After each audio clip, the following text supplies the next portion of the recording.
Persimpangan. Cerita pendek oleh Raditya Dika, dibacakan oleh Della Mardiana Wibowo. Jadi kita ini apa? Tanyaku sambil mengunyah batagor yang mulai dingin. Indah, kata Ardi memanggil namaku. Kita ini ya Homo sapiens, manusia. Lo tuh tidur mulu sih pas lagi pelajaran biologi. Ardi sering menghindari pertanyaan yang sulit dengan candaan. Tapi kali ini aku butuh penjelasan. Kami berdua sudah dekat selama setahun belakang.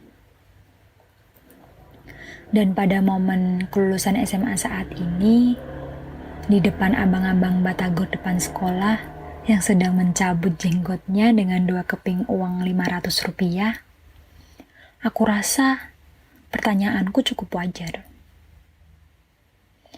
Hubungan kami dimulai dari pelajaran bahasa Indonesia, di mana kami yang terpaksa tergabung dalam satu kelompok setelah ditunjuk oleh guru, harus membuat makalah dan mempresentasikan Jakarta di tahun 2023. Sekarang tahun 2002. Apapun bisa terjadi 21 tahun lagi. Kami diminta menggunakan imajinasi kami untuk membayangkannya. Tugas ini untuk 3 orang, tapi teman kami yang satu lagi tiba-tiba kena diare akut. Pasti gara-gara dia sempat makan bakso tikus yang ada di ujung jalan, kata Ardi saat itu. Dia melanjutkan, gak apa-apa Indah, kita berjuang untuk makalah kita di perpustakaan, biar dia berjuang di WC rumahnya sendiri. Sebelumnya kami tidak akrab. Ardi adalah tipe pelajar yang selalu punya cara untuk tidur tanpa ketahuan guru di dalam kelas. Tapi, ketika ujian tiba, nilainya tiba-tiba bagus. Menyebalkan memang.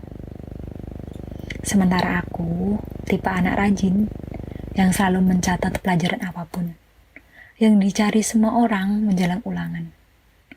Nilaiku nyaris sempurna. Dan jika ketika ujian aku tidak dapat nilai 9, aku kepikiran 1 minggu.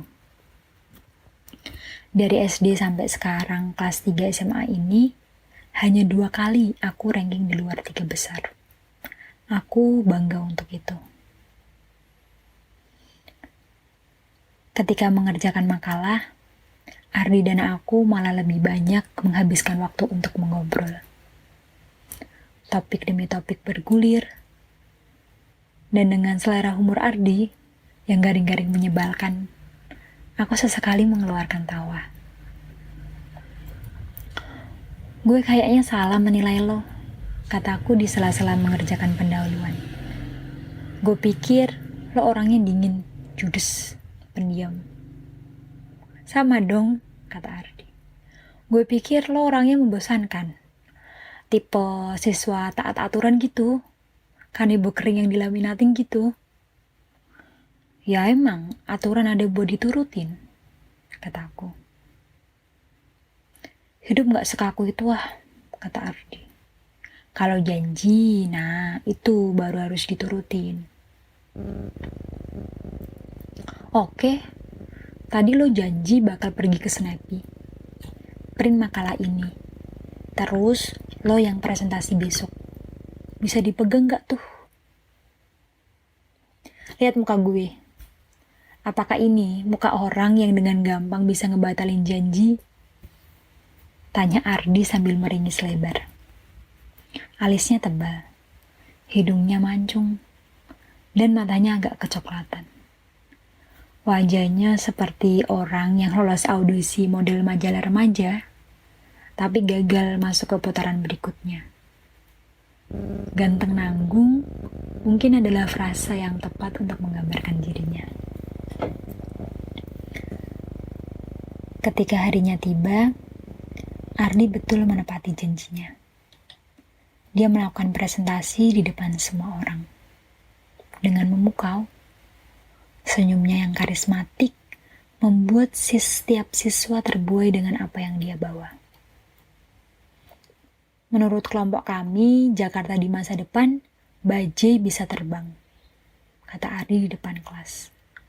Bayangin juga bunyinya, suara bajai yang terbawa angin. Prepepet siu, prepepet siu, cit. Nah, itu suara bajainya tiba-tiba belok.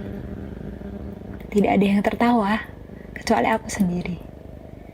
Entah kenapa, itu membuatku merasa istimewa. Sorenya sepulang sekolah, Ardi mengajakku pergi makan untuk merayakan presentasi bahasa Indonesia yang telah selesai. Kami pergi ke Blok M Plaza, tinggal menyeberang dari SMA 6 sekolah kami. Berjalan berdua karena teman kelompok yang satu lagi itu kembali kumat diarenya. Sebenarnya dia makan apa sih? Tanya Ardi. Tadi sih gue lihat di kantin dia makan gado-gado aja, kataku. Gak mungkin kan lontongnya dari daging tikus? Tanya Ardi. Kami berdua lalu tertawa. Kami berjalan lalu membahas makalah yang kami kerjakan. Aku tampak khawatir. Berkali-kali berkata, seandainya lebih banyak gambar di makalah itu, seandainya kita bahas dari sisi politiknya, seandainya dan seandainya. Lo terlalu banyak penyesalan kata Ardi. Makalahnya udah selesai. Gak ada gunanya juga kita mikirin kemungkinan-kemungkinan yang udah lewat. Gitu ya, kataku. Gitu, kata Ardi. Udahlah, hari ini kita jalan-jalan aja. Di kemungkinan yang sekarang terjadi, dapat jelek ataupun dapat bagus, yang penting kan kita udah usaha.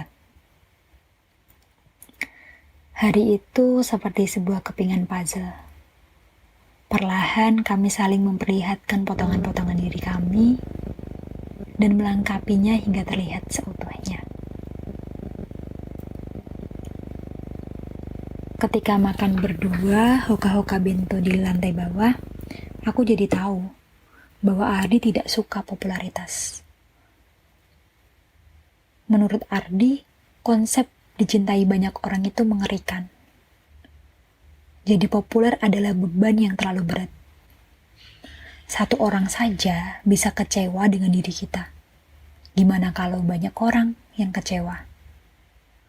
Popularitas itu sebuah kutukan, kata Ardi.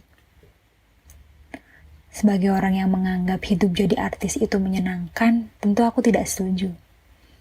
Menurutku, popularitas bisa mendatangkan banyak manfaat. Tapi, aku paham jalan pikirannya. Dan aku mengagumi itu. Mengagumi ada laki-laki 17 tahun yang isi kepalanya berbeda dari yang lainnya. Di mana pada umur segini, popularitas adalah segalanya. Di mana respek di tongkrongan adalah alasan untuk bahagia. Minggu depannya kami berjalan berdua lagi. Masih ke Blok M Plaza kala itu. Setelah main dingdong di bioskop, kami berdebat lama di lorong tentang mengapa punya kelompok pertemanan itu hanya akan membuat kehidupan di SMA merana. Remaja itu susah membuat keputusan sendiri. Makanya mereka suka meminta-minta saran teman-temannya. Masalahnya, jarang yang punya pengalaman hidup yang cukup banyak untuk punya solusi, kata Ardi. Jadinya malah melakukan saran yang salah. Makanya banyak remaja melakukan tindakan-tindakan bodoh. Lo kan remaja. Bener juga sih, kata Ardi. Bodoh juga ya gue. Sekali lagi aku paham maksud Adi. Tapi aku rasa pemikiran itu juga timbul karena dia tidak punya banyak teman di sekolah. Tidak ada yang mampu menandingi pola pikir Ardi yang ajaib. Pantas banyak gosip bahwa dia adalah orang yang dingin. Terkadang kita sering menilai buruk orang yang kita tidak pahami. Ardi adalah contoh korban dari penilaian itu. Semakin lama mengenal Ardi, semakin aku merasa menemukan sebuah harta karun. Seorang laki-laki yang dilewatkan begitu banyak perempuan lain di sekolah. Sosok laki-laki yang tidak cocok berada di dalam semrawutnya pergaulan masa muda, lalu asing sendirian. Lo ngapain sih deket-deket sama cowok aneh itu? Kata seorang teman sekelasku. Ardi itu waktu pensi sekolah dia malah mojok di lapangan bola sambil baca buku. Pantesan gak punya temen. Temen yang lain bilang, dia pernah ngelarang teman-teman kita ngerjain anak kelas 1. Masa senior mau ngapus senioritas? Bener sih, orang yang kebanyakan baca buku gak usah didengerin. Gue denger dia korban santet, kata temen yang lainnya lagi. Kali ini gosipnya lumayan ngaco. Padahal Ardi bukan orang yang aneh. Dia hanya orang yang salah dimengerti. Itu adalah dua hal yang berbeda. Dari sekali pergi bersama, kami jadi punya jadwal rutin tidak resmi. Setiap malam minggu, Ardi akan mengajakku keluar. Kegiatannya pun beraneka ragam. Kami pernah pergi hanya untuk makan gulai yang sedang dibicarakan banyak orang. Kami juga pernah keluar hanya untuk menemani aku membeli Chupa Chups. Lalu duduk di pinggir Circle K sambil ngomongin orang yang lagi belanja. Pada suatu malam, selepas menonton film Scary Movie itu, lagi-lagi di Blok M Plaza, kami berdiskusi panjang soal luka masa lalu. Apa kejadian di masa lalu yang bikin lo suka ngimpi kebangun tengah malam? Tanya Ardi. Waktu gue dimarahin bokap gue pernah dapat nilai 5 di rapot. Dia bilang, coba aja kamu lebih keras lagi belajarnya, kataku. Dia bilang, papa sedih kalau kamu nilainya jelek. Gue pernah mimpi dikejar angka 5, serem banget. Mata Ardi terbuka lebar-lebar. Pantesan hidup lo penuh penyesalan ya. Selalu memikirkan kalau aja. Ternyata trauma sama 5 toh. Ya gak gitu juga, kataku. Kalau lo apa? Mimpi yang bikin kebangun.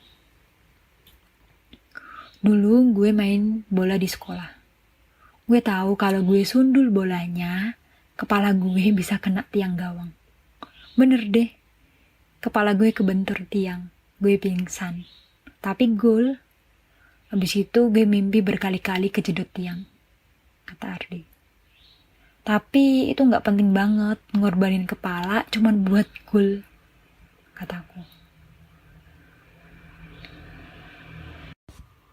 Kalau kita nggak coba, kita nggak pernah tahu kan, kata Ardi. Tanpa terasa entah siapa yang memulai, di saat berjalan berdua, kami jadi bergandengan tangan, menyusuri jembatan dalam mall. Anehnya tidak ada rasa canggung atau cemas. Tidak ada malu atau ragu. Di saat itu aku tahu, kami punya sesuatu yang istimewa. Teman, tapi bukan hanya teman. Jadi kita ini apa? Tanyaku sekali lagi di momen kelulusan SMA. Sembari matang batagor di atas piring. Jangan ngeles lagi. Lo adalah orang yang istimewa di hidup gue. Teman. Ardi terdiam. Kalau teman itu boleh kangen malam-malam gak sih? Gak tahu. Kalau teman boleh, saya enggak? Tanyaku. Karena itu yang terjadi. Ardi tersenyum lebar.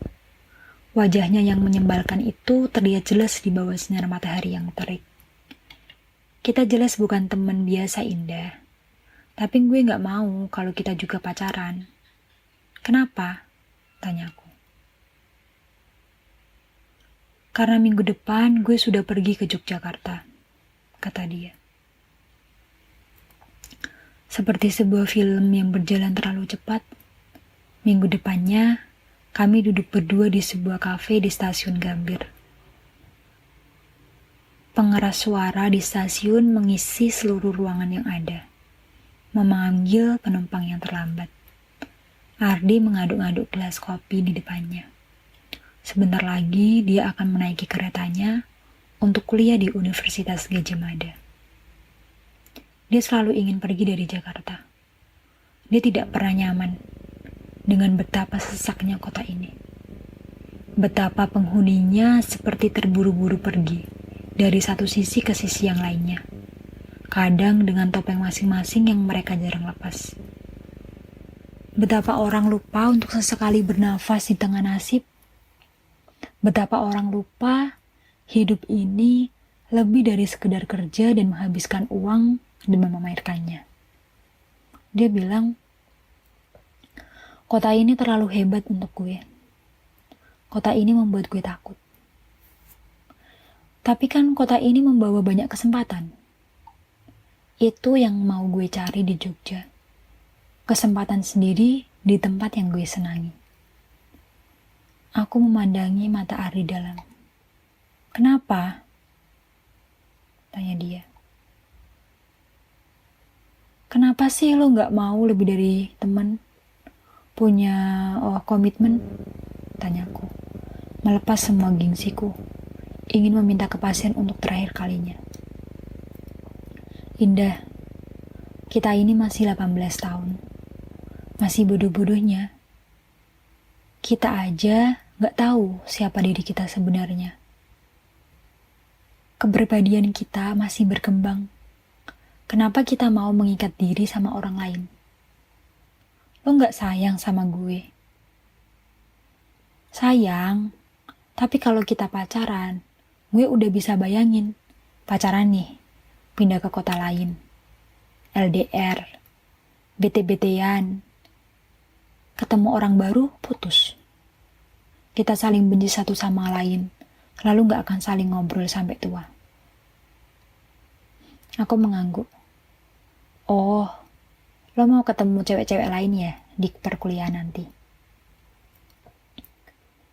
Kurang tepat. Gue mau ketemu kemungkinan lain dalam hidup. Ardi melihat tajam ke gue. Sama kayak lo. Akan ketemu orang-orang baru dalam hidup. Di kuliah, di pekerjaan, di kehidupan. Dunia ini terlalu luas. Hanya untuk menggantungkan hati lo ke orang yang ditemui waktu SMA. Gak mungkin kita di umur yang semuda ini, kita bisa menemukan orang yang sempurna ya kan? Aku sebenarnya mau menjawab. Tapi bagi gue, Ardi, lo adalah cowok yang sempurna. Aku mengurungkan mengucapkan itu dan bertanya. Jadi ini perpisahan. Anggap aja begitu, kata Ardi. Kalau lo salah gimana? Tanyaku. Aku berkata lagi. Kalau ternyata nih, lo baru sadar, gue adalah cewek yang paling sempurna untuk lo. Dan gara-gara ketemu gue, lo gak akan pernah bisa cinta sama orang lain lagi. Karena lo akan bandingin semua cewek sama gue gimana. Kok lo jadi pede banget ya? Tanya Ardi, sambil menggelengkan kepala jahil. Aku berkata, seandainya kita gak satu kelompok waktu bikin makalah itu, mungkin gue gak perlu ngerasain perasaan kayak gini. Tuh kan, seandainya lagi, kata Ardi. Dia lagi diam lalu berkata, gue tahu yang terjadi di Jakarta tahun 2023. Kenapa? Mau ada baju terbang? Ardi menggeleng. Kita bikin janji ya, kalau di tahun 2023, 21 tahun lagi, kita sama-sama belum menikah, kita nikah. Aku mulai naik pitam. Di momen kayak gini, lo mau bikin janji-janjian klise kayak anak SMA? Kita kan anak SMA. Bukan itu poinnya. Lo gak tahu udah berapa teman kita yang sama best friend yang ngomong begini. Ini geli banget, Ardi. Ya lo mau geli bareng gak? Tanya Ardi. Bolanya di lo. 21 tahun lagi kita ketemu di tempat ini. Iya, di meja yang sama. Kalau kafe ini udah gak ada, ya udah sih geser ke tempat lain. Di sebelah paling ada Indomaret, susah amat. Kalau ternyata lo udah nikah, gue akan ceritakan seperti apa rasanya.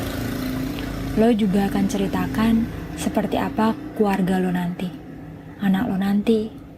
Kita akan merayakan jalan yang kita ambil, hasil dari persimpangan yang saat ini sedang kita hadapi. Ardi tersenyum lebar. Percaya deh, pertemuan kita akan ada gunanya. Aku mengangguk, menahan tangis. Ketika Ardi menaiki kereta itu lalu pergi menjauh, baru aku tahu rasanya menangis sampai tidak bisa mengenali suara sendiri. 21 tahun berlalu seperti kedipan mata. 1 detik aku memakai baju SMA, detik berikutnya aku memakai blazer Zara. Seperti mbak-mbak SCBD yang membawa tumbler kemana-mana. Sedetik kemudian, aku berjalan memasuki stasiun Gambir di sebuah sore yang cerah tahun 2023. Di sini sekarang aku duduk di meja yang sama ketika aku dan Ardi berjanji dulu. Tanggal yang sama, jam yang sama, kafe ini masih bertahan. Logonya saja yang lebih modern. Rasa kopinya masih sama, gulanya masih terlalu manis. Orang-orang masih tergesa-gesa menaiki kereta. Banyak yang sama. Aku dan Ardi yang sekarang berbeda. 21 tahun kemudian, kami tumbuh menjadi orang yang asing.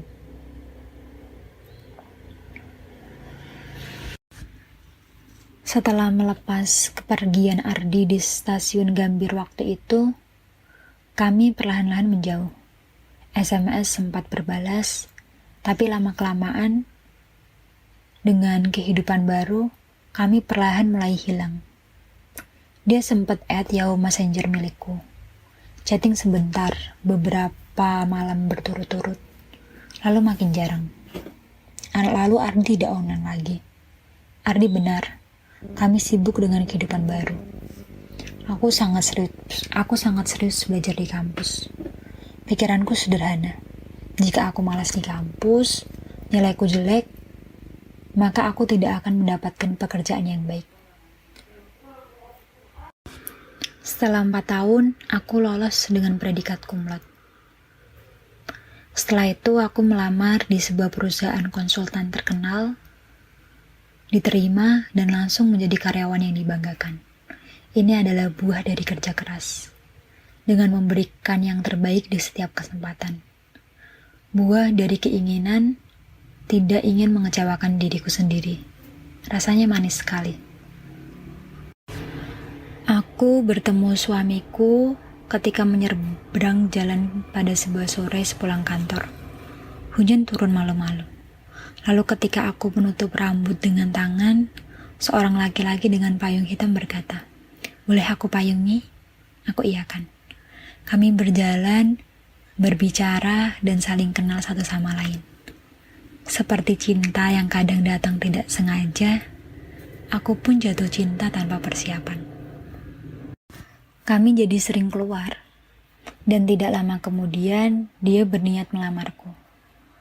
Aku tidak ada niat untuk main-main dengan kamu, kata dia di sebuah restoran Korea saat itu. Karena ini sudah mulai serius, aku pastikan dia memang orang yang baik.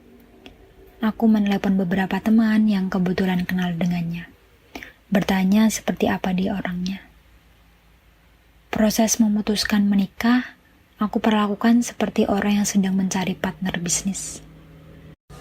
Penuh permintaan rekomendasi dari orang lain. Aku pun menikah dengan dia di suatu hari Sabtu di bulan Desember.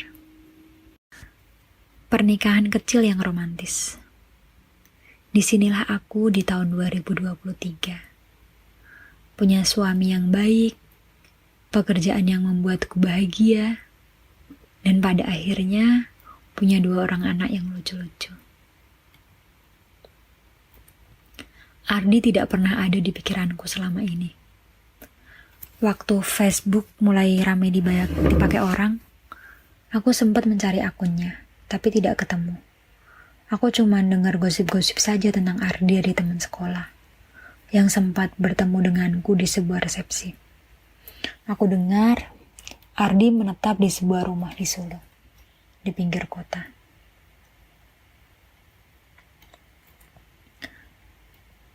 Aku juga dengar dia sibuk melukis dan menjualnya ke mancanegara. Dia, menurut beberapa sumber, memang tidak punya media sosial. Reuni demi reunian SMA, Ardi juga tidak pernah datang. Teman-teman semakin banyak yang tidak tahu kabarnya.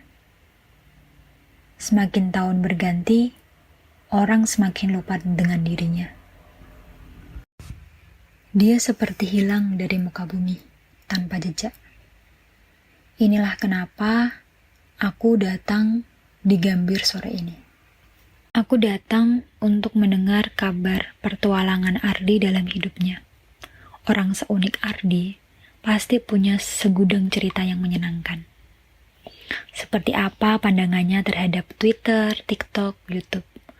Ketiga hal yang tidak ada waktu kami muda dulu. Aku kangen sudut pandangnya yang sinis tapi realistis. Aku datang untuk menepati janji konyol 2 orang anak SMA yang tidak mengerti apa-apa. Tapi sepertinya Ardi tidak datang hari ini. Aku menunggu dari siang hingga menjelang malam. Kopi sudah ada 3 gelas, tapi Ardi tidak datang.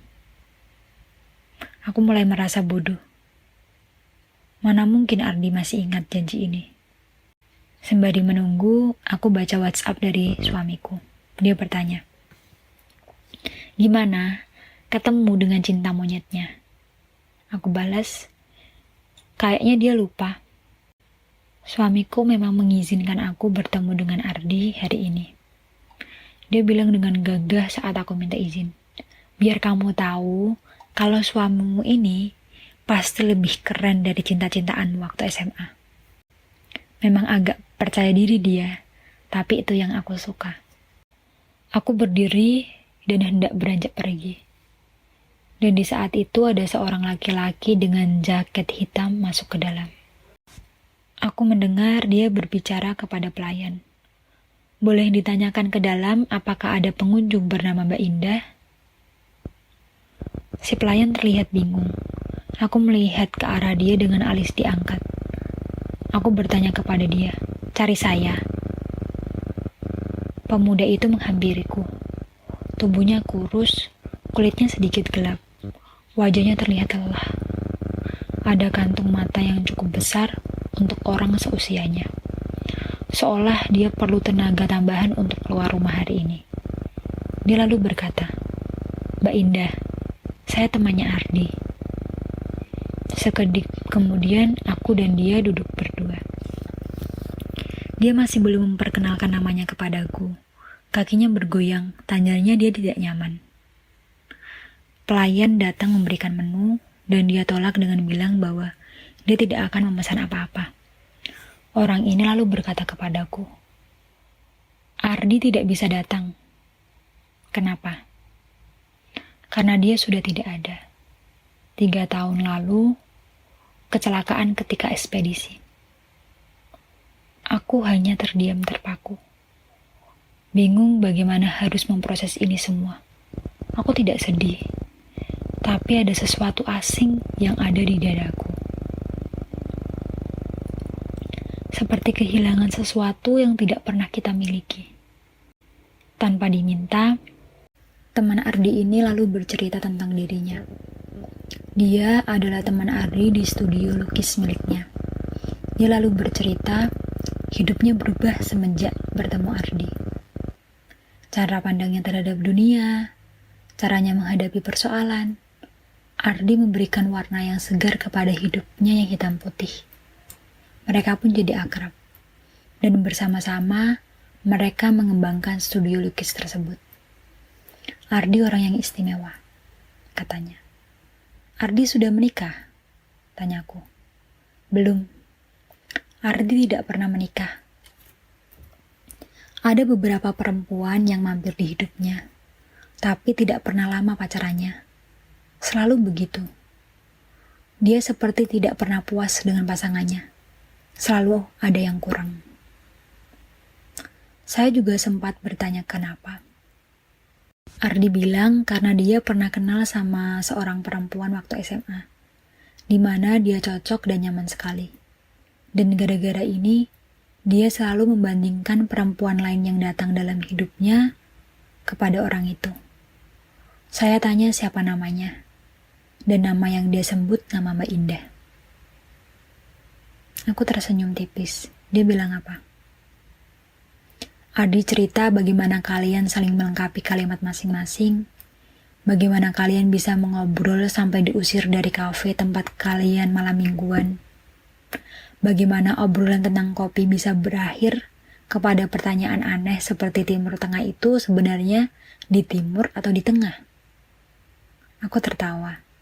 Iya, kami pernah 1 jam debat soal itu. Gak penting banget. Teman Ardi tersenyum. Aku kembali bertanya, kenapa waktu itu dia tidak cari saya? Sudah, jawabnya. Saya yang bantu dia waktu itu. Cari lewat Facebook. Ardi kan gak suka main media sosial. Begitu saya kasih lihat Facebook Mbak, foto pertama yang dia lihat adalah foto Mbak Indah sama suami. Dia bilang apa? Ardi bilang, dia turut senang sama Mbak Indah yang udah sukses dan berhasil dalam hidupnya. Teman Ardi melihatku, dia lalu melanjutkan. Saya sempat ke Gambir waktu itu, ke Jakarta sama Ardi. Ada urusan pekerjaan. Ardi sempat bilang kalau waktunya tiba, dia mau ketemu sama Mbak Indah lagi. Karena sudah janji dari SMA. Tanggalnya hari ini, persis sehari setelah ulang tahun pernikahan saya, Mbak. Makanya saya ingat. Dia sempat bilang, Mbak pasti akan datang apapun yang terjadi. Makanya saya datang hari ini. Takutnya Mbak datang dan kecewa karena Adi tidak ada. Saya mau ngabarin itu saja, Mbak. Paling tidak ini adalah hal paling minimal yang bisa saya lakukan untuk teman saya. Biar orang tidak berpikir bahwa dia ingkar janji. Aku hanya memainkan jari di atas gelas. Masih tidak menangis. Ardi meninggalkan memori yang mendalam di kepalaku. Dan aku tidak tahu kenapa tidak menangis. Saya pamit, Mbak. Biar Mbak bisa memproses ini semua. Kata teman Ardi beranjak pergi dari pintu luar.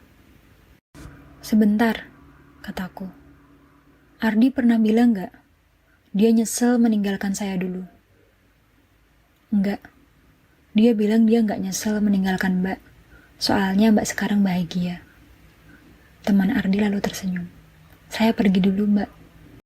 Aku pulang ke rumah dengan rasa berat di dada. Menyetir mobil dengan perlahan. Di jalan pulang, aku melihat persimpangan demi persimpangan jalan. Di saat ini, aku tidak bisa melarang pikiranku untuk melamun jauh. Membayangkan semua kemungkinan yang hidup bisa berikan. Dengan sebuah persimpangannya. Aku membayangkan seperti apa hidupku jika aku menyusul Ardi ketika lulus SMA itu. Apa yang terjadi? Jika aku tidak menyeberang jalan waktu itu, tidak bertemu suamiku. Lalu Ardi melihatku masih single di Facebook. Dia mengirimkan message, berisi bahwa dia baru tahu aku orang yang tepat untuknya. Lalu kami pada akhirnya bersama-sama. Seperti apa hidup kami? Mungkin setiap sore kami melamun berdua di teras studio lukisnya. Seperti apa wajah anak-anak kami? Lebih ke siapakah wajah mereka? Apa yang akan kami lakukan hari ini? Selama ini aku merasa aku telah melakukan segalanya. Mengambil jalan terbaik dalam hidup. Belajar keras untuk pekerjaan bagus. Selektif memiliki laki-laki hingga punya keluarga bahagia. Tapi hari ini, aku memikirkan, apakah ada hidup yang lebih baik menanti dengan Ardi? Hidup seperti apa? Di persimpangan yang tidak aku ambil. Lalu aku mulai berandai. Apa yang akan terjadi bila jika kami bertemu tadi? Dan aku menceritakan semua tentang keraguanku atas pilihan hidupku saat ini. Berpikir seandainya seperti biasanya. Lalu aku pasti tanya, jadi apa gunanya pertemuan ini kalau cuma untuk bikin aku overthinking? Dia kan bilang waktu itu kalau pertemuan kita akan ada gunanya. Tapi aku rasa tidak perlu bertemu Ardi untuk tahu jawabannya. Karena aku kenal dia seperti apa. Aku yakin jika aku bertemu dia tadi dan bertanya, jadi untuk apa kita ketemu lagi seperti ini? Dia pasti akan menjawab, untuk tahu betapa manisnya sebuah penyesalan. Di mobil aku mengedipkan mata. Terasa air mata yang hangat jatuh setetes. Lalu semakin lama semakin deras, seperti keran yang dibuka terlalu kencang. 21 tahun kemudian, di sela-sela persimpangan jalan yang aku lewati, kok bisa dia masih membuat aku menangis.